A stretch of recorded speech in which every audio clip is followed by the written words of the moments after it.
C'est les États-Unis d'Amérique. Donc, évidemment, on va passer assez rapidement, mais il y a plusieurs éléments qu'on voulait traiter. C'est encore des choix qui sont des fois assez difficiles à faire, mais on voulait évoquer le changement d'administration, je dirais, de la région.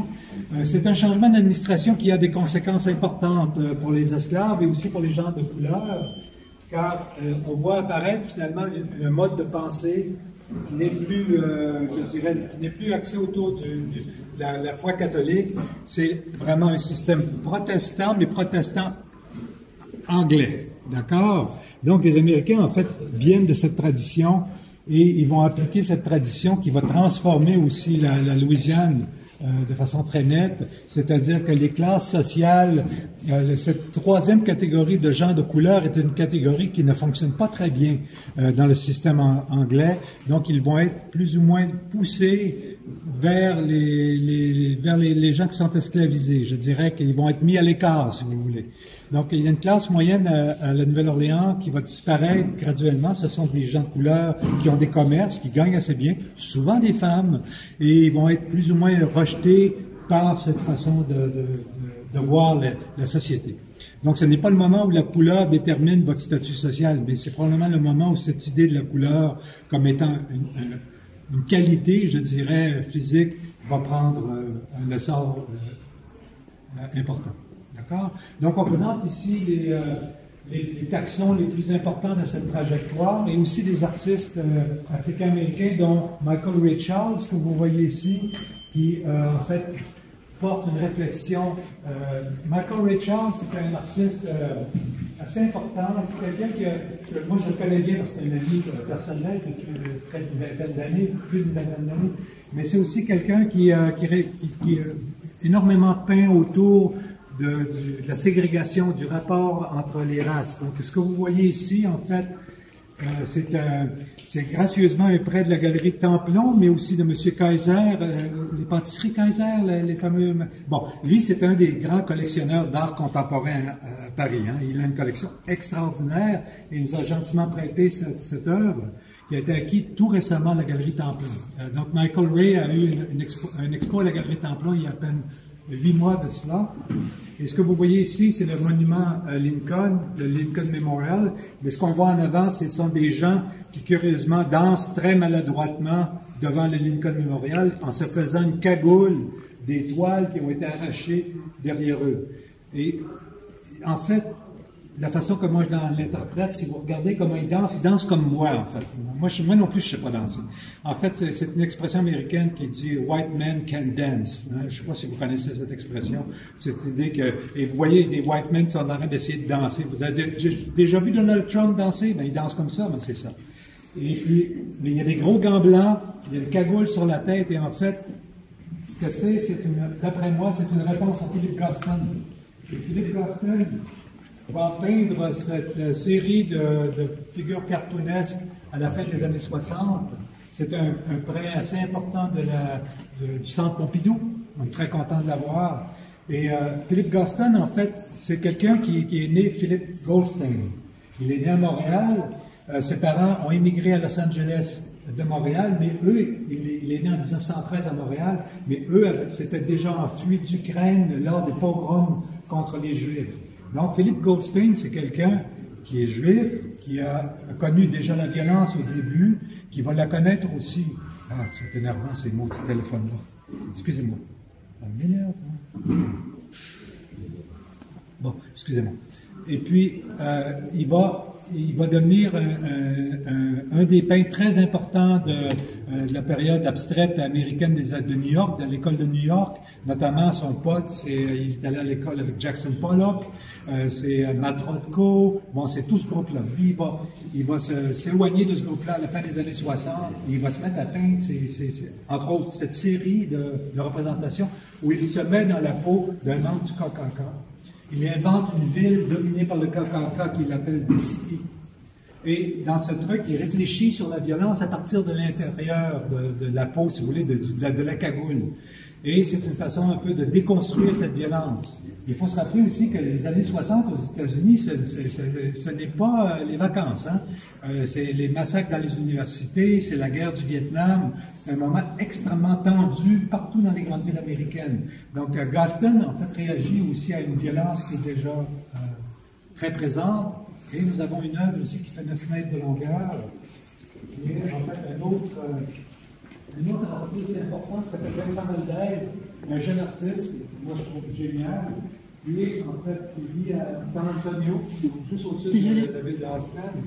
Et vous voyez là-bas, il parle lui-même de son œuvre, mais en fait, Vincent Valdez va à une exposition au Blanton Museum à Austin et il voit une des œuvres de Gusto qui s'appelle The City. The City, 1969, c'est une œuvre où on voit une voiture avec trois mecs en cagoulés qui s'en vont fumant des cigares, un peu cartoonesque comme ça, avec des gros gants blancs toujours, et qui s'en vont dans la fameuse ville de Gaston. Et lui, il réagit tellement à cela qu'il retourne dans son atelier et sur une année, il produit cette peinture qui est en fait une réflexion sur le racisme systémique dans la société. Et ce que Vincent dit dans son entrevue, il dit, écoutez, moi, ce que j'ai voulu peindre, c'est en fait, ce n'est pas une représentation du passé. Et ça, Kim l'a mentionné tout à l'heure, c'est-à-dire que ce que vous voyez, en fait, c'est une idée du passé, mais en fait, c'est une idée moderne aussi en même temps. Regardez les Love Charms, le bébé avec les petits bas de Winnie the Pooh, le mec qui regarde son téléphone, et tout ça, et qui nous regarde aussi. Et lui, ce qu'il veut nous dire, c'est que finalement, le racisme, ce n'est pas un racisme ce n'est pas juste un racisme d'un individu vis-à-vis un autre. C'est une société qui est construite comme cela. Les rues sont faites comme cela. Les quartiers sont faits comme ça. La destruction de Katrina, elle n'est pas accidentelle dans les quartiers africains-américains parce qu'ils étaient dans les secteurs les plus exposés aux digues qui se sont rompues. Donc, vous voyez, lui, il dit tout simplement, c'est construit dans la société même, ce racisme. Alors, c'est une réponse qui nous interpelle sur 9 mètres de longueur. Et je trouvais qu'il était important de montrer un peu que des gens qui sont d'origine juive, chicano ou africaine-américaine réfléchissent de la même façon, à leur façon, mais un peu de la même façon, sur ce problème du racisme systémique dans une société moderne telle que les États-Unis. Alors, pas juste les États-Unis, d'ailleurs, je ne veux pas casser du sucre nécessairement là-dessus, mais en même temps, c'est un rapport qui se décline de façon assez claire. Le costume que vous avez là, c'est un autre de nos grands Big Chiefs, c'est Alfred Doucet. Puis il a maintenant presque 85 ans, je crois. Un homme extraordinaire. Il a tout fait dans la vie, je veux dire. Il y a des gens qui ont des trajectoires de vie extraordinaires. Il a conduit des stock cars, il est propriétaire de bar, il est musicien, il est Big Chief, il a tout fait. Et vous voyez là-dessus, en fait, un exemple de quelqu'un d'un noir qui est pendu à un arbre, un lynching avec des membres du KKK sur la partie inférieure. Et Alfred Doucet, en fait, cette œuvre a été inspirée par une chanson qu'on fait jouer dans la douche sonore qui est derrière vous, mais actuellement nous l'avons éteinte, qui s'appelle Strange Fruit. Hein, c'est la fameuse chanson de Billie Holiday dans laquelle elle chante un événement de lynching dans des arbres et tout ça. Et Strange Fruit, vous voyez la partition sur le mur là-bas, elle est écrite en 1934 par un juif de New York qui s'appelle Allen. Donc vous voyez un juif de New York écrit une chanson qui parle du lynching, qui est reprise par la plus grande star africaine-américaine des États-Unis, certainement à l'époque, c'est Billie Holiday. Elle va chanter cette chanson-là dans tous ses concerts. Et vous voyez comme le rapport qui s'installe, vous voyez encore une fois, elle sentait qu'il était nécessaire de chanter cette chanson, bien qu'elle ait été faite par quelqu'un qui n'est pas de la même origine, qui est un juif de New York.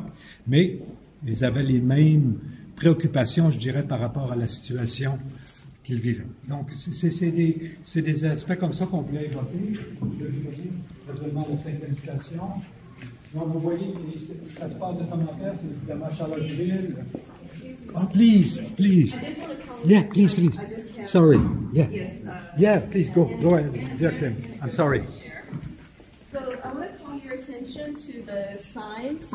African American pre-1954, you could discriminate on all public facilities and with whether or not white people could go in or black people. So you have a public swimming pool which says white only. You have Rex Theater where you have the colored section. You have a colored entrance. So, for example, if you were going to take Trailways, and you were waiting for the bus, like your bus to go, from city to city, black people would have one waiting room and a set of bathrooms, and white people would have a waiting room and a set of bathrooms. And of course, it was supposed to be separate but equal, but it was never equal. And I now am writing a book about a president of my university who was born in 1931. And he lived through the demise of segregation and the rise of integration. But one of the things that the students did when he was a student, and he did it, and I verified, I talked to many 90-year-old people who were in school with him, and they said the girls even would steal, so on the public buses inside the city, that you had a screen, and black people had to move the screen and sit behind the screen. So if a white person got on the bus, they had to move the screen. So one of the things that they would do, the girls, they would steal the signs, and so they would have like 16 of them in their dormitories.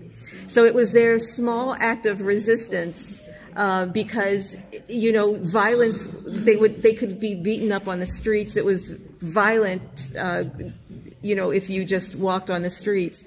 So you had to be very careful to follow these rules. So one of their small acts of resistance before the civil rights movement was sort of taking these signs off the bus to make trouble, for the white business. So I just wanted to share that.